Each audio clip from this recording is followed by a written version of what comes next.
For most of known human history, people have used some sort of currency system. The earliest known systematized economic record keeping comes from Sumer in southern Mesopotamia around 3400 to 3000 BCE, and it's not coinage or barter, it's a temple-based credit and accounting system.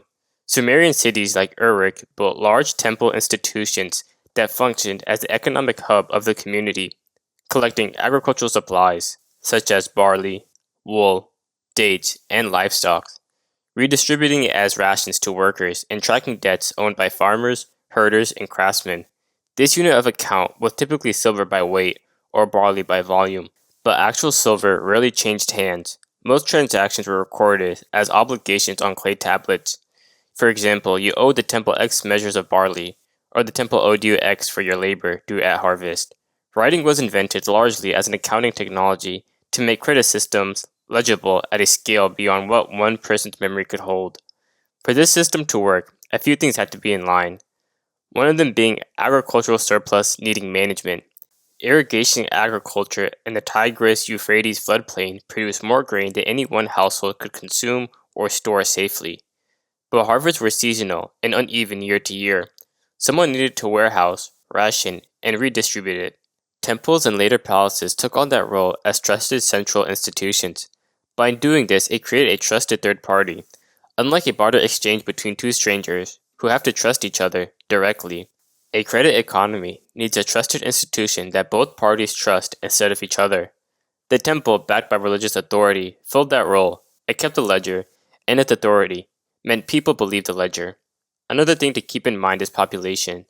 In small kin-based villages, obligations could live in memory and reputation, but Uruk-era cities had populations in the tens of thousands. You were regularly dealing with people you didn't know personally. That's precisely why you need an external record system. But one thing that made this system stable long-term rather than exploitative was Mesopotamian kings periodically declared debt jubilees, wiping out agricultural debts and freeing debt bondsmen. Without this, compounding interest on grain loans would eventually have pushed most of the free population into debt slavery, which would have destabilized the whole social order. Rulers understood this and used jubilees as a pressure release valve. This worked because it emerged directly out of the specific pressures of early urban, irrigation-based agriculture, a system that needed centralized storage, a trusted intermediary, and technology such as writing that could hold obligations across time and between strangers, with a political mechanism to periodically reset the system before debt burdens became unsustainable. So during this time, currency was actually based on something that had real value that people could use. So what changed? The Sumerian tablet credit economy persisted in various forms for a very long time, well over a millennium. What eventually displaced it wasn't one event, but a series of converging pressures, roughly from the Achaemenid Empire through the spread of coinage across the Near East and Mediterranean. As Mesopotamian city-states consolidated into larger kingdoms and eventually empires, political and military authority increasingly took over the temple's economic functions, but with a different agenda. A temple's authority rested on ongoing communal religious relationships. A palace's authority increasingly rested on military force and territorial control over populations who had no particular stake in the temple's social construct. The involvement of standing armies broke the logic of credit. This is the crux of it. Credit economies work when you have an ongoing relationship you trust. That person or institution you're extending credit to will still be around, embedded in the same community next season or next year. A mercenary soldier or an army passing through hostile territory has none of that. He needs to buy grain, wine, or a night's lodging from a farmer who he will never see again, and he has no reason to trust his promise of future repayment. That's a problem coinage solves and credit can't. A coin's value doesn't depend on trusting the person handing it to you. It's backed by the state that minted it, and it's accepted precisely because it requires no ongoing social relationship to be valid. This is a big part of why the first true coinage appears in Lydia around the 7th century BCE, in a region defined by warfare between Greek city-states, and spreads fastest through exactly those military contexts, being states paying citizen soldiers and mercenaries. This is called the coinage military slavery feedback loop. These three things reinforced each other. Soldiers get paid in coin. Soldiers spend the coin buying provisions from local populations who have no reason to extend them credit. Conquered territories get plundered or enslaved to extract the precious materials that get minted into more coin to pay more soldiers. Silver mines in Athens worked subsequently by slave labor, fed Greek coinage directly. It's a compelling pattern, but plenty of other economic historians would instead emphasize more conventional efficiency arguments, such as portability, disavailability, and variability of value, as sufficient explanations for coinage spread, without needing the war and slavery framing as a casual engine. Which one of these methods do you think let the coinage spread faster? Let me know what you think in the comments below. Another important detail that needs to be added is the debt jubilee safety valve eroded. In the past, Mesopotamian rulers had periodically wiped out debts precisely because unchecked compounding interest on grain loans would otherwise push free farmers into debt bondage en masse, which would eventually destabilize the kingdom. As empires grew larger, more commercialized, and more dependent on private merchant wealth that operated outside the temple/palace control, this mechanism weakened. You can see the same underlying problem resurface independently in Solon's Athens in 594 BC, where mass agricultural debt bondage got severe enough that Solon enacted the Seisachtheia, a one-time debt cancellation and ban on debt slavery. But unlike recurring jubilees, Greek and Roman societies mostly did not institutionalize periodic forgiveness. Debt crises kept reoccurring without a built-in reset mechanism.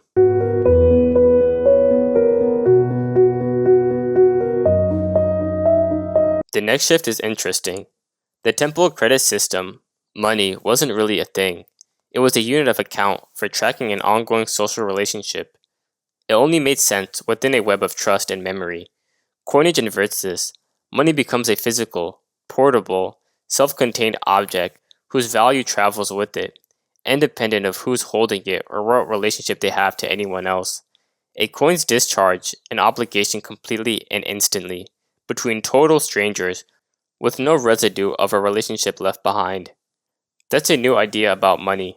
During this time, and this new vision changed how people viewed debt. Debt in the Mesopotamian system was tangled up with religious and social obligations. It was something a just ruler was expected to periodically forgive, precisely because it was understood to be embedded in social life, not just arithmetic. As coined money and state-enforced contracts took over, debt increasingly got treated as a cold, quantifiable fact. A debt is a debt, full stop, enforceable by courts and backed by the threat of debt bondage or slavery, regardless of circumstances or hardship. The sacred and social dimensions of debt didn't vanish. You still see debts about usury, fairness, and forgiveness for centuries after, but it now competed with a harder, more transactional logic of enforcement. By this time, you reach classical Greek thought. This shift opens up explicitly.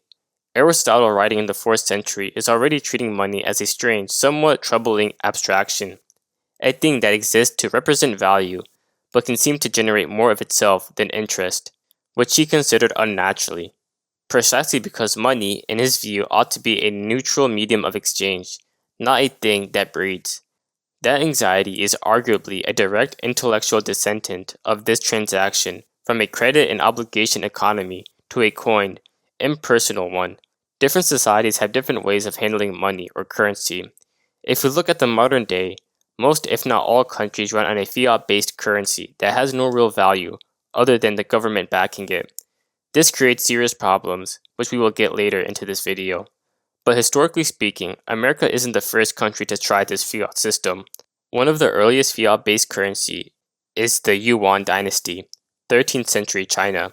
Then we can see a similar picture to our own current day country.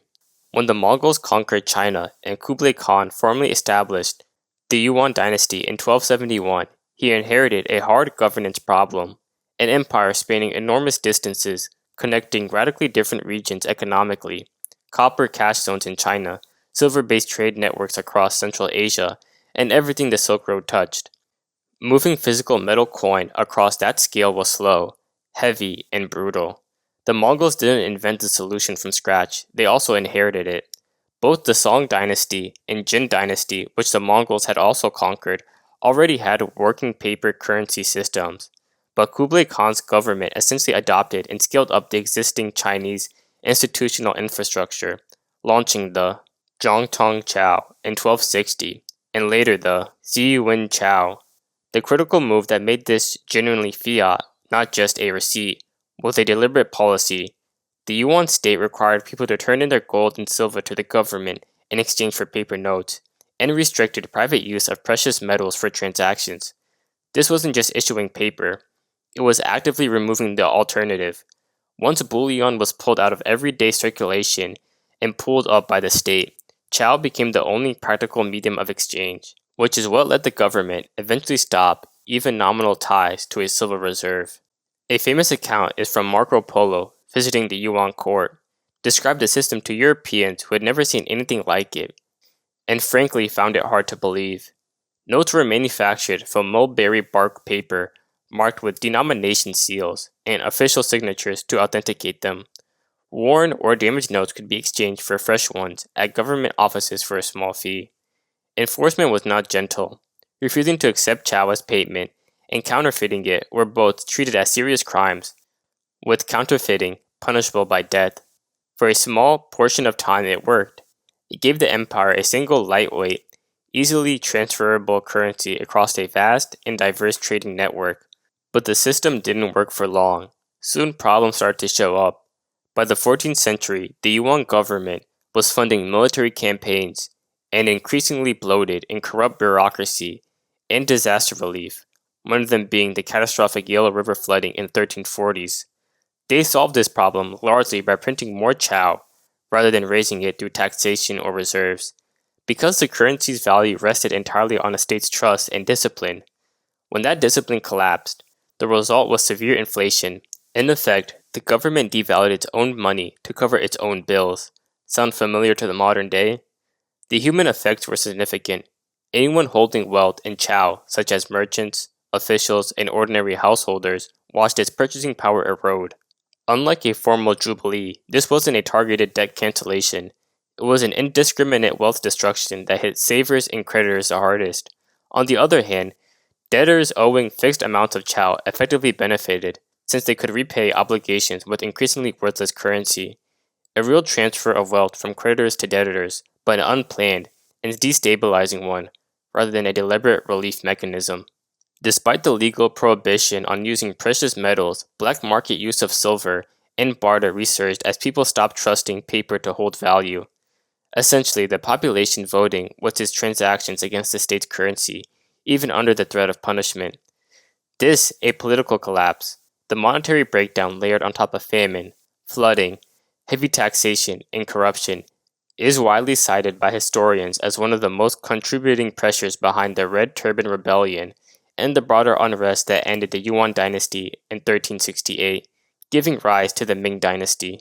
This fiat-based system lasted a total of 108 years in the Yuan dynasty before collapsing. But this isn't the only civilization that tried using fiat currency. Ilkhanate Persia in 1294 tried the same thing. This happened while the Yuan was still going. It's directly relevant because it was a deliberate, documented attempt to import the exact same system. The Mongol government in Persia got reports of Kublai Khan's paper money working, or seeming to work, back in China. Under ruler Daigatu, and on the advice of his finance minister, Persia introduced its own version called Chev, a direct, linguistical, and conceptual borrowing of Chow. In the city of Tabriz in 1294, it was a spectacular and immediate failure. Unlike Yuan China, which had decades of institutional groundwork, Persia had none of that. It just imposed the concept wholesale. Merchants refused to accept it. Markets in Tabriz reportedly shut down entirely, and the resulting unrest forced the government to abandon the currency within about 2 months. This was the same system that was tried in China and still failed. But this isn't the end of the system. Many more civilizations have tried this fiat-based currency, and it ended the same way every time, in failure. If we look at the early America, the founding fathers tried to tackle the issue of currency. Before America was even an independent country, Britain got nervous enough about colonial currency instability to fix this instability. the Parliament passed the Currency Act of 1751, restricting New England's paper money, then the Currency Act of 1764, extending tighter restrictions to all colonial and banning new paper money as legal tender. This eventually became a real grievance feeding into the revolutionary sentiment. Franklin later argued the currency restrictions contributed to economic distress in the colonies, tightening money supply right as tensions with Britain were escalating. To fund the Revolutionary War, the Continental Congress had no taxing power and no gold reserves, so it did the only thing available: printed paper money. The Continental, backed by nothing but the promise of a war effort with an uncertain outcome, Congress issued far more than the war effort could support. States started printing their own competing currencies on top of it, and British counterfeiting operations deliberately flooded the colonies with fake Continentals to accelerate the collapse. By 1781, Continentals had depreciated so severely they were essentially worthless. It's a clean repeat of the Yuan Chao pattern, as you'll find, just happening in the same generations that would go on to write the Constitution. So at the Constitutional Convention on August 16, 1787, when the draft came to a clause giving Congress power to, quote, borrow money and emit bills on the credit of the United States, end quote, Governor Morris moved to strike, emit bills entirely, arguing that if the United States had good credit, such bills would be unnecessary, and if it lacked credit, these bills would be unjust and useless. Delegate John Langdon of New Hampshire went further, saying he considered paper money as alarming as the biblical mark of the beast, and that he'd rather scrap the entire Constitution than keep those three words in it. Directly targeting the state-level chaos, Article 1, Section 10 flatly prohibits states from emitting bills of credit or making anything but gold and silver coin legal tender for debts. Consistent with that trauma, the early United States built its monetary system around metal, not paper. The Coinage Act of 1792 established the U.S. Mint on a gold and silver standard. Alexander Hamilton's first Bank of the United States issued banknotes, but these banknotes were meant to be redeemable, not standalone fiat. Throughout the 19th century, free banking era, thousands of state-chartered banks issued their own private banknotes, so this note represents the amount of gold or silver you have in the bank, and if you wanted, you could exchange banknotes for gold and vice versa. The Federal Reserve Act of 1913 had already centralized currency issuance under the new Federal Reserve, but Federal Reserve notes were still meant to be gold-backed. The dollar remained tied to a fixed weight of gold, and citizens could, in principle, exchange paper currency for gold coin. That ended abruptly during the Great Depression. As banks failed and people hoarded gold out of fear, President Roosevelt signed Executive Order 6102 on April 5, 1933.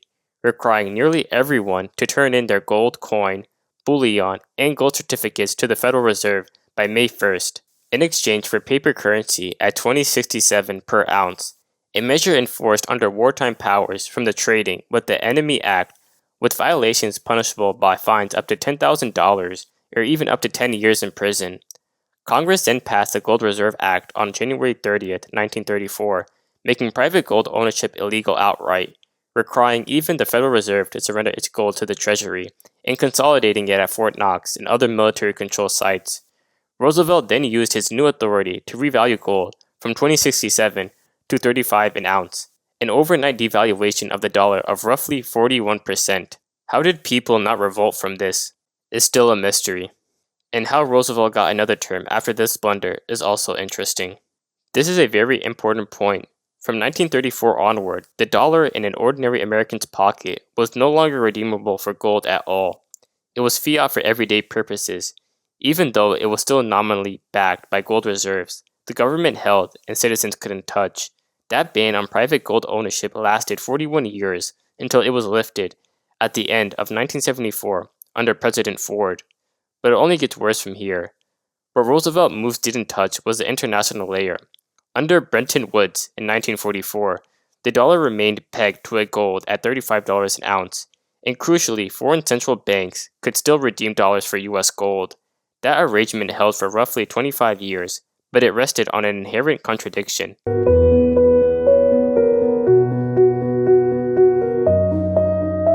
The world needed a growing supply of dollars to fuel global trade. But the more dollars the US issued, the less plausible it became that all of them could actually be redeemed in the finite gold sitting at Fort Knox.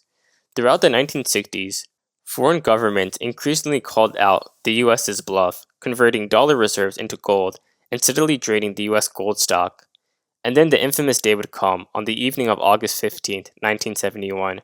President Nixon addressed the nation and announced the suspension of dollar convertibility to gold, effectively ending the Bretton Woods system that had governed international monetary relations since 1944.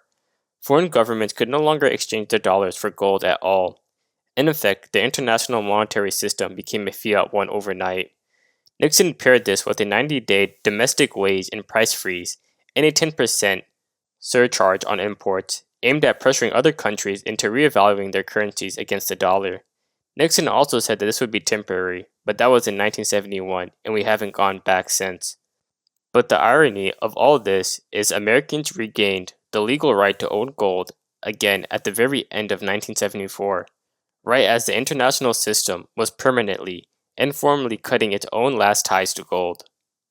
So the two threads being domestic gold ownership and the dollar's underlying commodity moving in almost opposite directions across the 20th century.